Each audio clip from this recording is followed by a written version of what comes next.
గుంటూరు ప్రజలందరికీ నమస్కారం. మనకి రాబోతున్న వినాయక చవితికి సంబంధించి ఆగస్ట్ 25 నుంచి నెక్స్ట్ ఒక 10 to 12 days కి పోలీస్ తరఫు నుంచి కొన్ని ఆదేశాలు పాటించమని చెప్పేసి ప్రజల దగ్గర కోరుతున్నాము.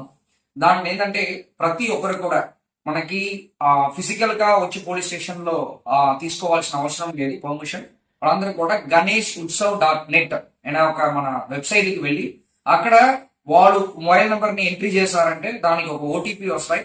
ఆ ఓటీపీ నంబర్ ని బేస్ చేసుకొని ఎవరెవరు ఈ కమిటీ మెంబర్స్ ఉన్నారో వాళ్ళ డీటెయిల్స్, అప్లికెంట్ డీటెయిల్స్, అంటే దానికి ఏంటంటే లొకేషన్ అసలు ఎక్కడ పెడుతున్నామో, వినాయక చవితికి సంబంధించిన ఐడల్ ఎక్కడ పెడుతున్నామో ఆ లొకేషన్, హైట్, అదే విధంగా ఎక్కడ ఆ ఐడల్ ని ఆ శిలని ఎక్కడ మీరు నిమజ్జనం చేస్తున్నారు, ఏ రోజు నిమజ్జనం చేస్తున్నారు అని చెప్పేసి ఆల్ డీటెయిల్స్ మీరు దాంట్లో ఫిల్అప్ చేసేస్తూ సబ్మిట్ చేశారంటే దాని తర్వాత అది మన పోలీస్ దగ్గర వచ్చినప్పుడు మేము పోలీస్ తరఫు నుంచి పర్సనల్ గా వచ్చి వెరిఫికేషన్ చేస్తూ దానికి మేము పర్మిషన్ ఇస్తాం.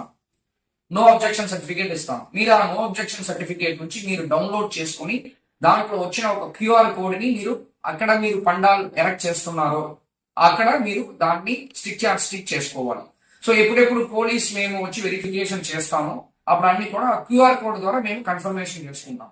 సో అందరు కూడా ఈ వెబ్సైట్ ని యూజ్ చేసుకొని మీరు అప్లికేషన్ వేసుకోవాలని చెప్పేసి మనం కోరుకుంటున్నాం పోలీస్ తరఫు నుంచి.